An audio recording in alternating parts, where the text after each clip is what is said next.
Hello guys, स्वागत है आपको मेरे चैनल मिथोलॉजी टॉक्स में। अगर वीडियो अच्छा लगे तो लाइक और सब्सक्राइब करें। परशुराम ने कर्ण को क्यों और क्या श्राप दिया था? कर्ण जन्म से क्षत्रिय था, पर वह रथ चालाक के घर पालकर बड़ा हुआ था। इसलिए वह गुरु द्रोण का शिष्य नहीं बन पाया, क्यों वे सिर्फ क्षत्रियों को शिक्षा देते थे।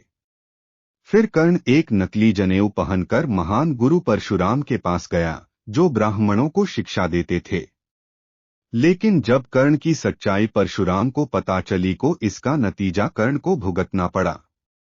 महाभारत काल में युद्ध कला में सिर्फ मल्लयुद्ध ही नहीं होता था, बल्कि सभी तरह के शस्त्रों को चलाना भी सिखाया जाता था।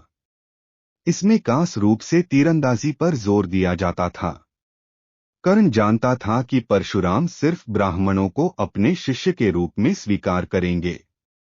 सीखने की चाहत में उसने एक नकली जनेऊ धारण किया और एक ब्राह्मण के रूप में परशुराम के पास चला गया। परशुराम ने उसे अपना शिष्य बना लिया और वो सब कुछ सिखा दिया जो वे जानते थे। कर्ण बहुत जल्दी सीख गया। किसी भी अन्य शिष्य में उस तरह का स्वाभाविक गुण और क्षमता नहीं थी। परशुराम उससे बहुत खुश हुए। उन दिनों परशुराम काफी बूढ़े हो चुके थे। एक दिन जंगल में अभ्यास करते समय परशुराम बहुत थक गए। उन्होंने कर्ण से कहा वे लेटना चाहते हैं। कर्ण बैठ गया ताकि परशुराम कर्ण की गोद में अपना सिर रख पाएं। फिर परशुराम सो गए। तभी एक खून चूसने वाला कीड़ा कर्ण की जांघ में घुस गया और उसका खून पीने लगा। उसे भयंकर कष्ट हो रहा था और उसके जांघ से रक्त की धार बहने लगी। वह अपने गुरु की नींद को तोड़े बिना उस कीड़े को हटा नहीं सकता था, लेकिन अपने गुरु की नींद को तोड़ना नहीं चाहता था। धीरे धीरे रक्त की धार परशुराम के शरीर तक पहुंची और इससे उनकी नींद खुल गई। परशुराम ने आंखें खोलकर देखा कि आसपास बहुत खून था। परशुराम बोले, ये किसका खून है? कर्ण ने बताया, यह मेरा खून है। फिर परशुराम ने कर्ण की जांघ पर खुला घाव देखा। खून पीने वाला कीड़ा कर्ण की मांसपेशी में गहरा प्रवेश कर चुका था। फिर भी वह बिना हिले डुले वही बैठा था। परशुराम ने उसकी ओर देखकर बोले, तुम ब्राह्मण नहीं हो सकते। अगर तुम ब्राह्मण होते तो एक मच्छर के काटने पर भी तुम चिल्लाने लगते। इतना दर्द सहकर भी स्थिर बैठे रहना, ऐसा तो कोई क्षत्रिय ही कर सकता है। कर्ण बोला, हाँ, मैं ब्राह्मण नहीं हूँ। कृपया मुझ पर क्रोधित न हो। परशुराम अत्यधिक क्रोध से भर गए। वे बोले, तुमको क्या लगता है तुम एक झूठा जनेऊ पहनकर यहाँ आ सकते हो और मुझे धोखा देकर सारी विद्या सीख सकते हो? मैं तुम्हें श्राप देता हूँ। कर्ण बोला, हाँ, मैं एक ब्राह्मण नहीं हूँ, पर मैं क्षत्रिय भी नहीं हूँ। मैं सूतपुत्र हूँ, मैंने बस आधा झूठ बोला था। परशुराम ने उसकी बात नहीं सुनी। उस स्थिति को देखते ही वे सत्य जान गए कि कर्ण एक क्षत्रिय है। वे बोले, तुमने मुझे धोखा दिया है। परशुराम ने उसकी ओर देखकर बोले, तुम ब्राह्मण नहीं हो सकते।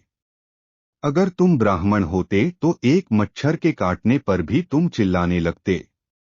जो कुछ मैंने सिखाया है तुम उसका आनंद ले सकते हो, पर जब तुम्हें इसकी सचमुच जरूरत होगी तब तुम सभी मंत्र भूल जाओगे जिनकी तुम्हें जरूरत होगी, और वही तुम्हारा अंत होगा।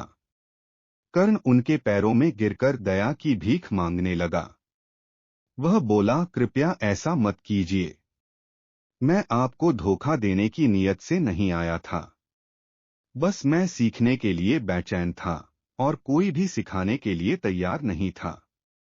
सिर्फ आप ही अकेले ऐसे इंसान हैं जो किसी ऐसे को सिखाने के लिए तैयार हो जो कि क्षत्रिय न हो।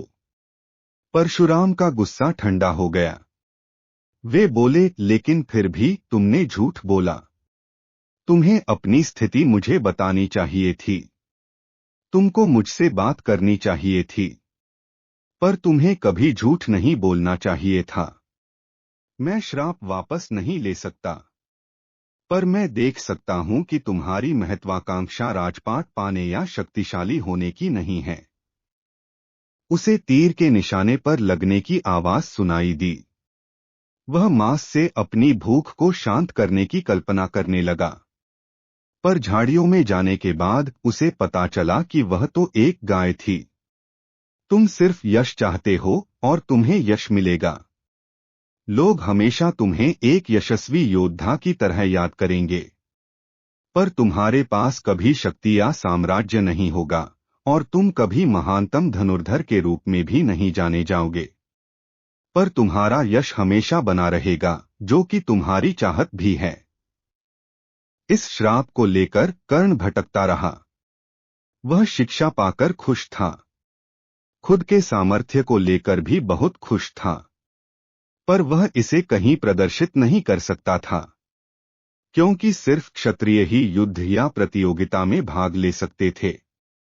वह आंखें बंद करके किसी भी चीज पर निशाना लगा सकता था, पर अपने कौशल को प्रदर्शित नहीं कर सकता था। उसे बस यश की चाहत थी और उसे यश प्राप्त नहीं हो रहा था। यह मुहैया सूचना सिर्फ मान्यताओं और जानकारियों पर आधारित है। यहाँ यह बताना जरूरी है कि मेरा चैनल मिथोलॉजी टॉक्स किसी भी तरह की मान्यता, जानकारी की पुष्टि नहीं करता है। किसी भी जानकारी या मान्यता को अमल में लाने से पहले संबंधित विशेषज्ञ से सलाह लें।